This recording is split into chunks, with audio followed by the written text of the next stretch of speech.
Если рассказать по ходу трассы, по ходу соревнований, трасса была очень сложная.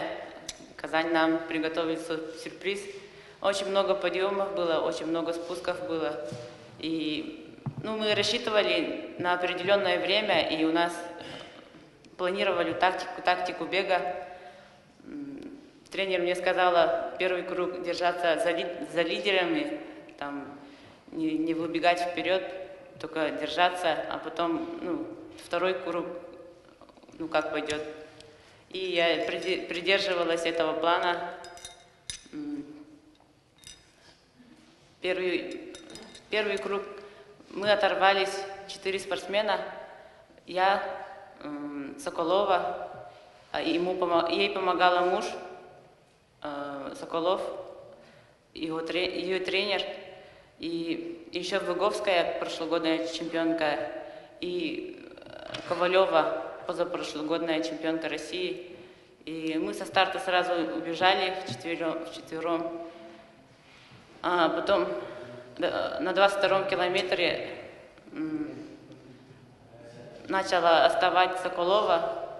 Потом на 23-м километре почувствовала, что девчонки устали за мной, и решила убежать от них.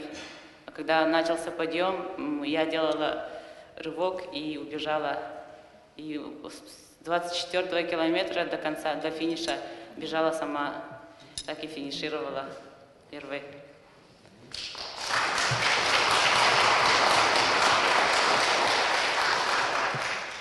Погода была очень оптимальная, 16 градусов было. Когда финишировали, уже было 21 градус. Ветер чуть-чуть был, потому что там мосты были, и где мосты, там и ветер всегда. Но это нам, наоборот, помогало. Очень хорошая погода была, и соревнования проводились, для первого раза очень такая хорошая организовали соревнования. На трассе я как бегала, самочувствие могу сравнять, как бегала в Тулузе, когда прибежала 2:28, и особо сильно не устала. Я думаю, если бы трасса хорошая была бы, и без горок, там, как в Тулузе, например, ровная трасса была, я бы прибежала еще быстрее, и я думаю, что у нас в запасе есть, уверенность есть, что могу еще быстрее прибежать. Огромное спасибо моим болельщикам. Александр Афанасьевич и Михаил Дмитриевич прилетели в мой старт и очень мне сильно помогли, когда 40 километров я их увидела, у меня даже силы как будто появились, что мои там земляки приехали за меня поболеть, и не кто-то там, самые большие люди.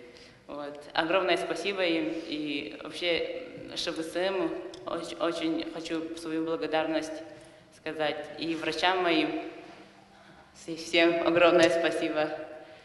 И я считаю, что это наша общая победа, и буду работать, чтобы показать еще лучшие результаты. В размере 35 тысяч рублей. Награждение проводит первый заместитель главы муниципального образования Верхневилюйский УЛУС район Неустроев Андрей Иннокентьевич.